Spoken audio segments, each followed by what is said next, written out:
Greetings and welcome to this edition of Positronic. I'm Barry P. Cook, and I'm here to talk to you about the latest episode of The Walking Dead, Dead City. It was called Who's There?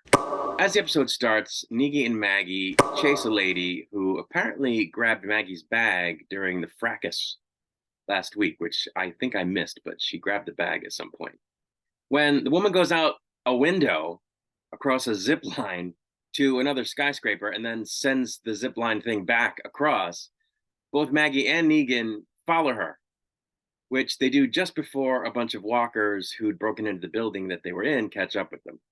Once they catch up with the woman, who Negan dubs Pigeon Lady because she doesn't speak English, so they can't get her name, and she offers him what would appear to be some pigeon meat in exchange for something that she found in Maggie's bag when she was going through it. They ask her if she can take them to the building that's spewing the smoke, but she indicates that she can't, and then leads them somewhere else, at which point they're ambushed by some folks brandishing something that looked like nail guns or like power tools of some kind as weapons. I wasn't quite sure what was happening. But anyway, as this is happening, Negan's ward, the young lady from the first episode, is taken in at the new hillside. And we see a flashback to before Herschel was taken, and Maggie was talking with him about the importance of weapons training. Anyway, after Maggie and Negan are taken prisoner by the power tool people, Negan tells Maggie about how he met the CROAT, which happened when the CROAT needed help and turned up at Negan's door at Sanctuary, at which point Negan took him in. And it turns out that Negan discovered that the CROAT is very, very messed up, to the point where Negan realized he was a rabid dog, in his words, and tried to take him out, but failed. He only managed to shoot off his ear, because I guess he was trying to take him out from a distance. And that was the last they saw of each other. We see that the marshal is still on the hunt for Negan as he breaks into an apartment where he comes upon a suicide victim, whom he covers up and lays a rosary on before trying to go out the way he came in after finding and appropriating a gun in the apartment, which he can't do because walkers have discovered that there's fresh meat there, I guess, and they're trying to come in the way he went in. So he goes out a window and down a ladder into an alley where he gets caught up in a net trap. Chewie, wait, don't!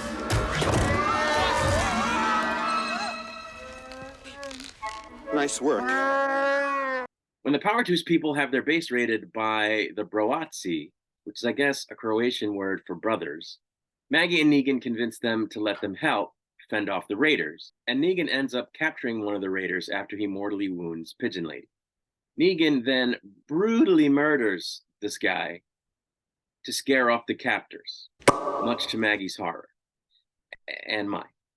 In the aftermath of the raid, the power tool people explained that the CROAT, who they call Van Gogh, on account of the ear thing, has probably sunk the boat that Negan and Maggie came on because he doesn't let people off the island, which was something I talked about last week. I was talking about how, you can get on the island, but what if something happens to your boat? Can you get off? It's kind of daunting to be on that island with all those walkers and you can't get away. That's very daunting and crazy and creepy because, once they're on the island, they're kind of stuck there if they don't have a boat. They can't find a boat to get off. So it's just very daunting. It's a very different setup than the regular Walking Dead. Anyway, the episode ends on the CROAT and his people retrieving the marshal from the trap. So I really like this episode. Again, I think this series so far is better than anything The Walking Dead's done in years because of the setting and the implications of the setting, and how it's hard focused on the relationship between Negan and Maggie, which is a very interesting, I think, relationship. And it's also focused on those characters as individuals, as I said last week. It's focused on them individually and as a dynamic. So I think it's very interesting. The Walking Dead, which was great for a number of seasons in different ways, never had that particular thing where it was always focused on two characters. I mean, there was that dynamic because you had Carol and Daryl and their thing, and you had, Maggie and Glenn and their thing, but that would vary from episode to episode. This is strictly focused on them every episode, pretty much. And I think it's really good. The other thing that makes it good, especially after this episode, is finding out just how messed up the CROAT is. if he was too deranged for Negan, who bludgeoned a dude with a baseball bat in front of his pregnant wife, then he's messed up. So I think, altogether that makes it a really good show. But I want to talk about Negan specifically because I think even more than Maggie, that character is massively intriguing. And I think has been since he started his redemption a couple of seasons ago. I'm a sucker for a redemption story. And that's the arc that he's been on. And even over the course of the Walking Dead, when he hadn't started down that path yet, you could see that there were glimmers of him, kind of still retaining his humanity. So the more that comes out, the happier I am because I like a redemption story and because it's relatable.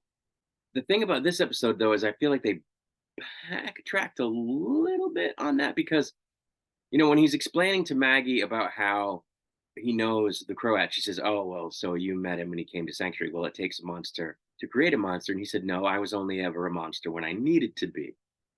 And I don't know if that's strictly true, but I think it's partially true. I think, like I said, during the course of his time on the original Walking Dead, before he was captured or whatever, he wasn't ever truly 100% evil.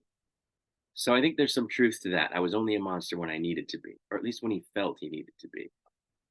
And so that's cool. But then he kills this guy in cold blood. Like the guy was part of a raid. He hadn't really done anything except he killed the pigeon lady who wasn't anyone to Negan.